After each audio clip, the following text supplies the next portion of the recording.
5 most disturbing diving videos. In September 2019, 40-year-old Steven Weber Jr. and his girlfriend Kenesha Antoine went on a vacation to Pemba Island. Steven had been dating Kenesha for a while by this point and had planned to propose to her during this trip. Nah, I refuse to believe that this black woman went scuba diving. I don't know. I feel like I'm speaking for most of the black community, but it's like anything that seems a little too much out of the ordinary game, like that's off limits, but we're not going over there. The Caucasians handle all that, you feel me? We're gonna stay on the land, you know? Neither of them knew, however, was that the happiest trip of their lives was about to turn into an irreversible tragedy. The groundwork for this tragedy was laid when the two arrived at the island and checked in to stay at the Manta Resort just off the coast. It had a nice, uninterrupted view of the ocean, as well as a roof area to relax and enjoy the tropical weather. Nah, nigga, that's fucking red flag off the fucking in the middle of the ocean. Who in the right mind goes to a fucking house in the middle of the fucking ocean, nigga? That's already hell. Nah, I ain't going for that shit. I'm not gonna lie to y'all boys, but I already get a fucking B&B, nigga, in the middle of the fucking ocean, nigga. I can't even swim, nigga. So that's already off limits. However, the most important feature of this resort was the underwater room, which offered a 360-degree view of the marine life surrounding the resort. This Nigga, low key underwater room. Imagine being underwater with a bad bitch though, chat. Hold on. That shit low key might make me take back what I said, but I'm still gonna stand with what I said though, nigga. I'm not doing no dumb shit like that though. Room, which offered a 360-degree view of the marine life surrounding the resort. This room served as the whole idea behind how Steven had planned to propose. He put on swimming goggles and dived down to one of the windows in this room, prompting Kenesha to begin recording. He then unrolled a paper note inside a Ziploc bag and pressed it against the window.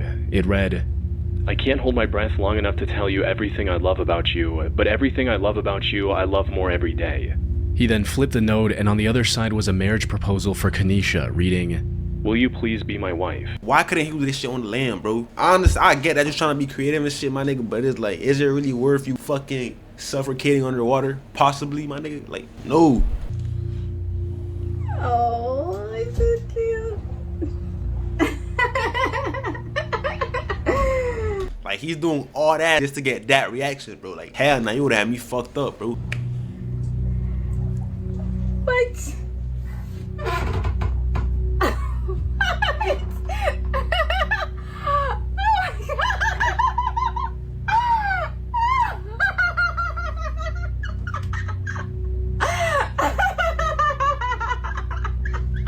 All she's doing is laughing. This nigga went underwater 30 feet deep so he could propose to your ass, and all you could do is fucking laugh, my nigga. Oh, you better start crying.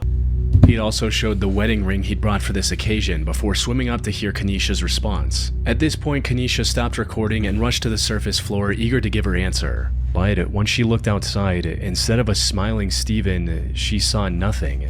Steven was nowhere to be seen. Kenesha climbed the roof, hoping he might have been up there. Unfortunately, there were no signs of Steven anywhere. He had vanished somewhere with— Shit, chat, please don't tell me y'all niggas like her would ever do some dumb shit like this, bro. Like, I don't give a fuck how much you love her, bro. Showing her the ring and swimming up to the surface. After understanding the full gravity of the situation, Kenesha called for help, with several locals rushing to her aid. Unfortunately, it took some time to find Steven. He was floating in the water, and by that point, it was already too late. Some resort workers tried to revive him with CPR, however, it wasn't effective. Steven had miscalculated how long he could hold his breath underwater and drowned before he could reach the surface. R.I.P. Steven, bro. You can even see his hand shaking as he holds the ring near the end of the video, his body desperately telling him he needs air now. Hell fucking no, Steven. Bro, please don't tell me we got any fucking Steven watching this video right now, bro. Niggas really going out like that, chat? Nah, I can't lie, bro. That pussy can't be that good, bro. In an effort to get his point across and make the moment that much more special, he ignores this, and unfortunately pays the ultimate price. Shit. Mini Joe is a YouTube channel that occasionally posted travel videos up until 3 years ago. Most of these were typical travel vlogs showcasing the hosts of different expeditions around the world. However, out of the roughly 30 videos they've uploaded, one stands out for just how disturbing it is. This video contains a collection of footage Joe and his friends captured while doing technical dives in the Blue Hole in Dahab, Egypt, which is often considered the deadliest diving spot in the world. Ooh, niggas got balls. Nah, that nigga got balls of steel. The deadliest diving ocean water that shit is in the fucking world, and they want to go diving in that shit. There's no amount of money a nigga could pay me to do that, some shit like that, bro. Hell nah. Few conflicting reports on the total number, but most people agree that somewhere between 130 and 200 divers have met their end while trying to reach its depths. That is an average of 8 lives lost per year, and unfortunately, the total is still going up. What's worse is that the remains of many victims are never recovered, which is exactly what made Mini Joe's video so unsettling. Their dive started off like any other, but as they descended deeper, they came across the tanks, lines, and suits of those who came. Nigga, I would've took my ass right back to the fucking surface, nigga. Would've said, fuck all that, I'm done, nigga. Find me a nice little bar, give me a little Casamigos, a little Moretta, nigga. I don't drink, so I don't know what the fuck I'm talking about, chat, but I'll be doing anything but stuck. Before and never made it back. Some of the remains were wedged into narrow crevices on the ocean floor, hinting at what might have gone wrong for them. Most were also taken over by the environment, suggesting they might have been down there for years. Above all, these encounters served as a constant reminder of the true danger of technical diving. Divers often have to carry multiple heavy tanks before they can even begin the descent. Then, once they're in the water, they have to constantly monitor their oxygen levels while also staying aware of their surroundings. Things only become more dangerous the deeper they dive, where even a moment's distraction can quickly turn fatal. However, all of this is true for any dive, regardless of the location. What makes the Dahab Blue Hole even more dangerous is the false sense of security it provides. Blue holes, for those who don't know, are like vertical caves in oceans that go a lot deeper than the surrounding ocean floor. And the one in Dahab, Egypt is an even more extreme version of that. One of the biggest contributors to its deadliness is its depth of about 426 feet, or around 130 meters, which isn't very apparent from the surface. It's also an almost vertical drop to the bottom. This catches Shit. How do niggas even find diving as a hobby? Like, I guess you never know until you try it, bro, but it's like, why don't niggas just learn how to fucking golf? There's so much other shit that you could be doing besides going diving and risking your fucking life. I mean, if nobody does it, then who's gonna do it? But hey. Many new divers off guard, causing them to miscalculate their gas levels and tragically become another name on the memorial near the diving site. One of the most well-known cases of this is 22-year-old Yuri Lipsky, a Russian diving instructor with plenty of experience under his belt. However, he had no prior experience with the Dahab Blue Hole, resulting in it taking his life. The footage from his recovered diving camera showed him descending into the depths faster than expected, struggling to keep his gas levels in check, trying to quickly slow down his descent, causing the buoyancy device to burst, and eventually succumbing to nitrogen poisoning in just 4 minutes after starting his dive. Yeah, that gotta be like the most sufferable, if that's even a word, way to die, bro. Like drowning, bro, that's like one of my biggest fears. I ain't gonna lie to y'all, but like, y'all niggas, I'm cool with taking a bullet to the fucking head, or like a nigga just whooping me to death or some shit, but it's like drowning though, my nigga, that's off limits, but like anything but that. However, the sheer depth is only one part of this blue hole's danger. As Mini Joe's video demonstrated, the other part of its lethality comes from the network of partially collapsed caves littered throughout the area. They promise incredible views and look like prime diving spots at first glance, but in all reality, they are deceptively difficult to navigate through. Narrow passages and jagged rocks are everywhere. A single mistake can leave a technical diver stuck in one of these caverns with no way out until their gas tanks inevitably run out. The terrain also makes recovery extremely difficult, and many families of the fallen often opt to just leave their loved ones down there so as not to endanger even more lives in recovery. Nigga, what? Imagine you get stuck and you see your brother just say, peace on you, nigga. He gone, nigga. He not even looking back. He not worried about none of that. If you make it out of that shit alive, bro, like you cut off for the rest of your life, bro. Which explains why Joe came across so many diving suits in his video. In July 2016, a diver named Jacob Childs went on a group diving trip off the coast of southeast Queensland, Australia. The boat stopped roughly 35 miles or about 56 kilometers off the coast, and Jacob was the second to last person to dive. However, a minute after entering the water, the diving line slipped out of his hand. He thought he could swim back to the boat and start over, but as he got closer, he was shocked to realize the rope had been pulled in. And before he could think of what to do next, a strong current swept the ocean's surface and separated him from the boat. To make matters worse, the captain of the boat also sped off to go fishing while everyone was diving. By the time the other divers got back to the boat and realized Jacob was missing, he was already completely out of their view, leaving him stranded in the middle of the ocean 35 miles from the nearest piece of land. That's hell no. This just verified me. I'm never going to diving a day of my life. Like, what do this, bro? 35 miles away from the ocean, my nigga. Just wrap it up. Just accept your fate, you nigga. Just that's crazy though. Imagine being that far from the land, my nigga. Like, you just know your life's over. And my black ass can't even swim, so it's like. The distance from land was the least of Jacob's worries at that moment. For starters, the water around him was nearly 20 degrees Celsius, which is about 68 degrees Fahrenheit. This wasn't nearly cold enough to make him freeze up and pass out immediately, but it was cold enough to slowly sap away his body heat, making him more susceptible to hypothermia and exhaustion with every passing minute. It was also late in the afternoon and the sun was about to go down, meaning it was only going to get worse. After a while, a rescue plane flew above him twice, but it didn't see him. And this was while it was still bright and the inflatable indicator was visible from quite a distance. He knew that once it got dark, his chances of being rescued would drop to almost zero. Well, the sun's going down.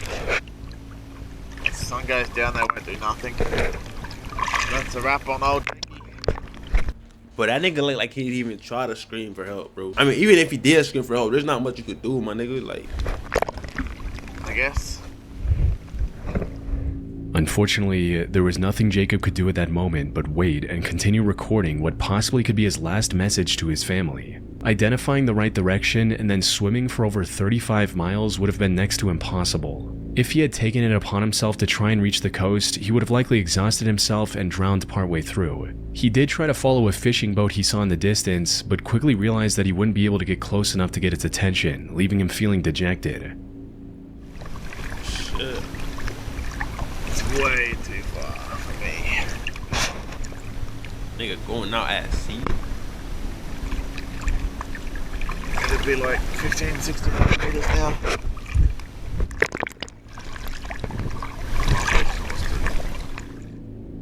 Besides, swimming too far from his original location would have also reduced his chances of being saved, since rescue teams would no longer know where to look. As the sky got darker and the rescue plane failed to spot him multiple times, the frustration was beginning to set in. Shit, nigga, I would've been mad too, nigga. Like, There's a plane coming back. There's a rescue boat way over there. Helpful, that. The salty seawater was also making him extremely dehydrated, worsening his chances of survival by the minute. However, Jacob was experienced enough to know that panicking or getting angry wouldn't do any good. The right thing to do was to stay put while exerting the least amount of effort. After drifting in the middle of nowhere for over 6 hours, he was finally spotted by a helicopter and brought to safety on a rescue no way this nigga got saved, chat. No way. boat. With the sun nearly below the horizon, he came dangerously close to losing his life that day. Nigga, I lost faith for that nigga. I ain't gonna lie to y'all niggas, bro. I thought this was gonna get too much pumped by the sea. Fortunately, he was able to recover with no permanent injuries. On the 26th of May 2013, a group of I dead ass thought it was dressed for this nigga, bro. Going out at sea, bro. Like, I don't even like going to, like, shit. That shit makes me not want to go to the beach ever again. 3 tugboats was trying to stabilize an oil tanker during a harsh storm nearly 20 miles or 32 kilometers off the coast of Nigeria. That's when one of the boats, named Jaskin 4, got hit by a massive rogue wave. This capsized the boat, causing it to sink rapidly and disappear below the water surface within seconds. Oh, nah, nigga. Just, I ain't gonna lie. I'm accepting my fate for this if I ever get in a scenario like this. Bro, there's not much you could do, my nigga. What you gonna do? What you gonna do? Tell me, but what can you do, matter of fact? The company behind this operation, West African Ventures, immediately sent off a rescue mission. However, the harsh weather made any immediate rescue efforts near impossible. They eventually sent a helicopter to look for any survivors who managed to swim back to the surface. Unfortunately, even after a full day of searching, they didn't find a single member of the Jaskin 4's crew who was still alive. This left the company with no choice but to presume the crew deceased and begin a body recovery diving mission instead. The task of retrieving their remains was handed down to 6 saturation divers who were laying underwater oil. Shit, them niggas called it seed, my nigga.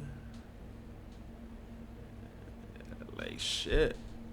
Like, what do you tell the people that work for you? Like, L company, my nigga. Like, I'm suing that nigga. I'm suing the whole company if I'm the family. Shit. I send my kid to go work for you. And you talking about some all them go missing out. See, my nigga, you better have some type of fucking proof. My nigga, you better, the CEO better go looking for them kids, bro. Pipes nearby. The only reason they were chosen for the task was because they were the closest to the site of the incident. Still, it took them around a day to reach the site and begin looking for Jaskin 4. The harsh waves had shifted its position significantly from where it capsized, causing even more time lost before the retrieval mission could begin. Unfortunately, that was far from the only hurdle the rescue divers would face on this mission. Once they located the Jaskin 4 and dove down to it, they discovered that the boat had turned upside down. It was now resting on its... Oh yeah, SGG, bro. Everybody on that boat. RIP, bro. I'm like, yep. Raps, nigga. Y'all niggas, if y'all ever catch me out sea, bro, I don't give a fuck. Don't invite me to no yacht parties, no cruises. I'm cool, bro. I'm cool, bro. Primary mast, which could collapse at any time. Due to significant pirate activity in that area, all of the Jaskin 4's entrances were also locked shut, forcing the divers to use specialized underwater torches just to gain access. Sadly, their assumption turned out to be correct. By the afternoon of the 28th of May, 2 days after Jaskin 4 had sunk, the rescue team managed to recover the remains of 4 crew members, though 2 were still missing.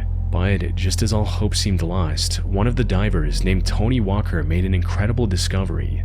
For some context, Tony was being instructed on what to do by his supervisor Colby Veritz from the surface. Tony was also inhaling a gas mixture which was partially helium, making his voice higher. While looking around the upside-down boat, he came across what looked like a human hand. He assumed it belonged to yet another fallen crew member, but to his surprise, the hand moved and grabbed him back.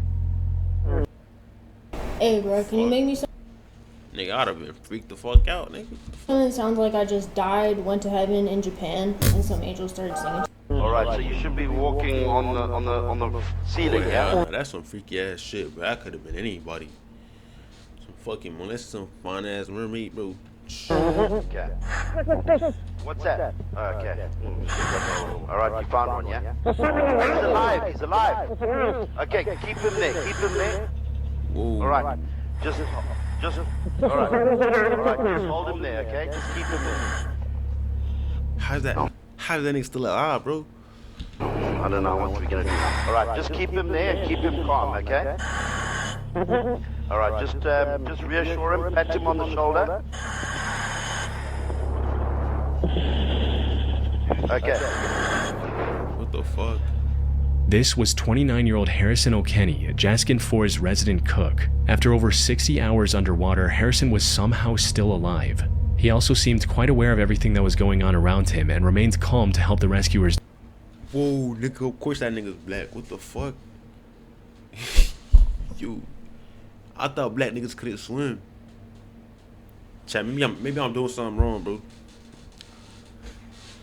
Do their job. Apparently, Harrison was in the bathroom when the boat capsized. He tried to rush to the emergency latch, but water rushed in and trapped the crew inside. To his knowledge, Harrison was the only one who managed to survive after creating a makeshift indoor raft from plywood, cardboard, and a mattress. After finding him, rescuers gave him fresh water and a harness to keep him close. However, the divers knew they didn't have much time to plan a proper rescue mission. You see, the air pocket Harrison was in was about to run out, likely in less than an hour. Harrison could end up suffocating if they didn't act quick enough. On the other hand, they couldn't just strap him into a rope and pull him back to the surface. He had already spent over 2.5 days in an extremely high-pressure environment.